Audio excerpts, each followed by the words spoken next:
Like I said, say what you mean and mean what you say. Oh, I But got let's you. just dive into it. So the first question that I want to ask, what is your blues origin story? Oh, my blues origin story. Yeah. What do you mean by a blues origin story? Wait a minute. That's a deep question. I want to make sure I That's understand that. multi-layered. That's multi-layered right there. Because I got a few. So that's why I'm like, which one do I need to go to? Okay, so Uh, your blues origin story. yes. What do you mean by blues origin? And I'll tell you. So when I say your blues origin story, that's kind of like what was your introduction into the blues and into the Oh, music, the scene, and all of that. okay. So my blues origin story starts in Bronzeville on 49th and Cottage Grove. That's where it starts. I grew up listening to, so I was a child, and my godmother played Purvis Spann, a blues man, on the radio, played WVON. And I was a little boy, didn't know what I was listening to, but I just know at nighttime I heard Bobby Blue Bland singing, I'll take care of you, and BB King talking about it's 3 o'clock in the morning and I can't even close my eyes. And I was listening to all this good blues and I didn't know what it was. And then I'll tell you what happened. It was a third grade. I was in school. We were going to do a field trip to the House of Blues. Okay. My teacher, she said, okay, I'm going to play some blues music for you so you can hear what it sounds like. Because I didn't know what blues was. And she said, this is what we're going to go learn about. My teacher, she she put on what did she put on first? I think she put on Johnny Taylor, last $2. And Okay. I heard that last $2. I jumped up. I was a little kid. I said, I know this, I know this. And I was so excited. And then she started playing BB King, The Thrill Is Gone. I'm like, oh, I know that too. Yeah, I know it. Everybody else was, clueless. They don't know anything about it. So I've always been a person that walks to the beat of my own drum. So I felt really happy that I knew Okay. that and they didn't. So sure enough, no, I ain't gonna say sure enough. Sure enough, we went to the House of Blues. Yes, yes. As my godmother would say, from Charlottesville, Virginia. Sure enough, we So sure enough. enough would go. We went to the House of Blues and we did a field trip. And it's actually a recording of this. I gotta find this somewhere. We did a field trip there because like PBS recorded it. It was like this really, there was like an actual like a PBS special, and they had Gloria Shannon Blues Band. Gloria Shannon was a regular at Blue Chicago on Clark Street at the second location.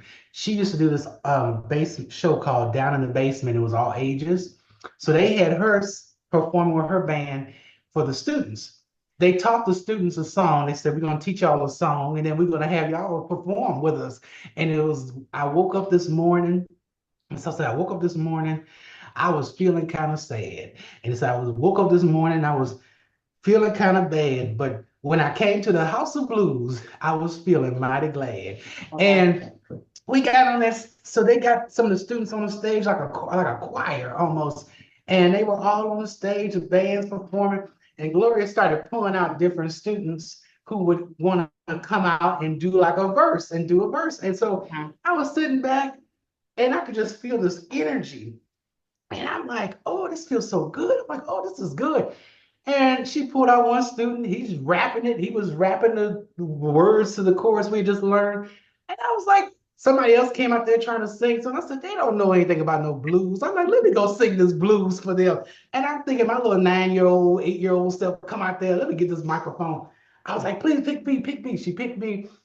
And I grabbed that microphone and I started doing my little whatever and thinking I'm a blues band.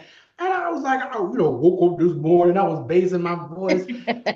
And she looked at me, and then she went next thing we started going back and forth. We're going back and forth, singing back and forth. And it was like a bolt of lightning shot through me on that stage. I never forget that. It was like something shot through from the top of my head down to my foot. And I got off that stage, and I remember I told my mom, I said, I'm gonna be a blues singer. Okay. And that was years ago. Fast forward, sure enough, I I started taking, I mean, I learned how to get on the computer, do research, and like Mhm. we had streaming services even back then before Spotify was Right. popular. So I started using Rhapsody, Real One Rhapsody, if anyone Yeah. remembers that. And I started looking up Coco Taylor, Muddy Waters, all these artists.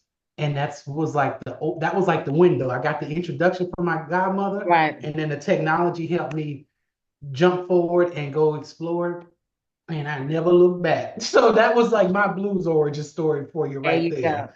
go. And that was third grade. Third grade. Third grade. And then fast forward, you go to sixth grade. I did Blues in Schools with Deitra Farr. Mhm. I did that. I was on the stage with her in the Oscar Mayer group. I'm the only student from that group that still ended up going on to do anything with the blues. Oh, And wow. so, and that's how me and Deitra, that's how we connected when I was in sixth grade. That's when I met her, and we've been connected ever since. So Yeah. it's just been such a special, relationship with me and the blues. And um, the blues has just been, it's been spiritual, to be honest. It's had a deep meaning to me. And it's been, yeah, I mean, that's my origin story. I started